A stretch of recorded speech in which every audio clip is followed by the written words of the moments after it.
And my final question is about digital currency. Yep. Do you think it's inevitable, and what would its effects be? CBDCs are inevitable, and they're scary. They're super scary because it's the final absolute realm of control. I mean, they're already removing cash from society.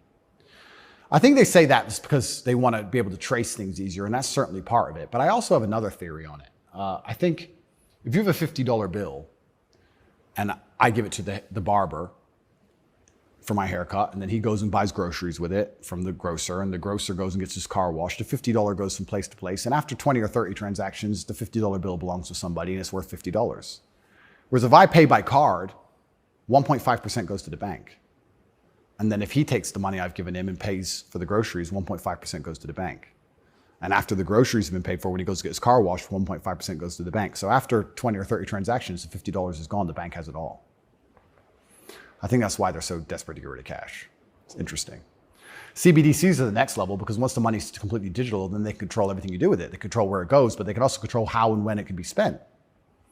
Imagine some terrible future dystopian society where your money arrives and they say it can only be spent on food, or it can only be spent on vegetables because you've had too much meat this week, or you can't buy transport to a particular area because there's resistance of government oppression in that area. So your money won't work for trains right now because nobody can go down there because we don't want everyone in a large group. We want everyone at home in their pods. And they can track everywhere it goes, and they can also track how it's spent, and they can control how it's spent. They can put a time limit on it. You have an hour to spend this money. Scary. Like, think of all the ways they can inflict control over it. And I think this is actually one of the reasons why also I'm disliked. The BBC said this to me when they interviewed me. They said, Lucy, the very intelligent BBC reporter, said, word for word, you have a Bugatti and a cigar, and that means it comes with a side order of misogyny. I said, how does having a Bugatti and a cigar come with a side order of misogyny? And you can order misogyny on the side? Looks like it. It's like a sauce. And she repeated it because she couldn't. Yeah, you have a Bugatti and a cigar, and it comes with a side order of misogyny. So I was like, but they're not sending their best. Yeah, I don't think they have any best, to be honest.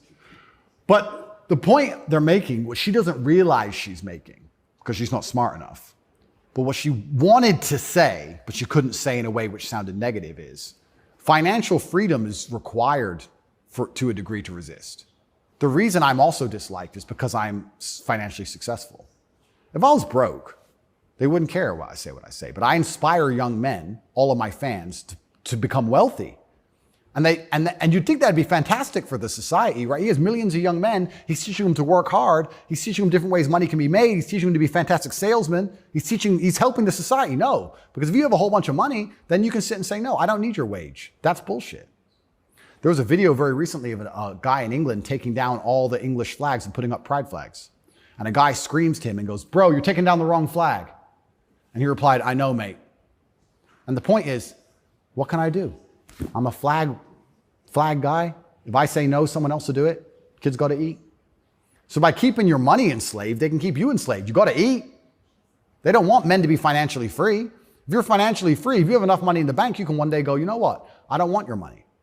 Even me now to this day, I've done enough and I'm successful enough that it's very hard for them to buy me. They come along, well, I would never sell my soul anyway because it's not who I am as a person. But if I was destitute, they could come along and say, Andrew, you have all this influence. We're going to change your message. You're going to say this. We're going to give you 10 million. Okay. You can't buy me. Can't buy Trump. He's rich already. He's rich and he's 80, 70 something. You think he needs more money? He doesn't care about money. They don't like that. So being financially free in and of itself is now an act against the government, because this whole idea that they want everyone to be rich and it's fantastic for the society, I'd actually argue against that. They don't want that. They want everyone destitute, because when you're destitute, you need the government to feed you. And it's very hard to fight against the government who's feeding you. It's very hard to resist the people who give out the bread. Yeah. I think that's called something. It begins with C. What's it called? Interesting.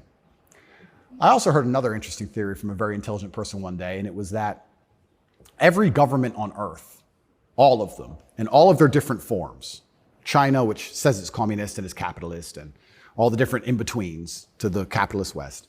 Every government on earth is slowly encroaching on trying to become as controlling as powerful as possible.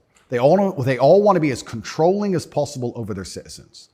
Communism is the end result of the most control a government can have, effectively, or some version of communism. But every single government on earth is slowly trying to get there bit by bit. And the only thing that resists them getting there is the populace and how much the populace will accept.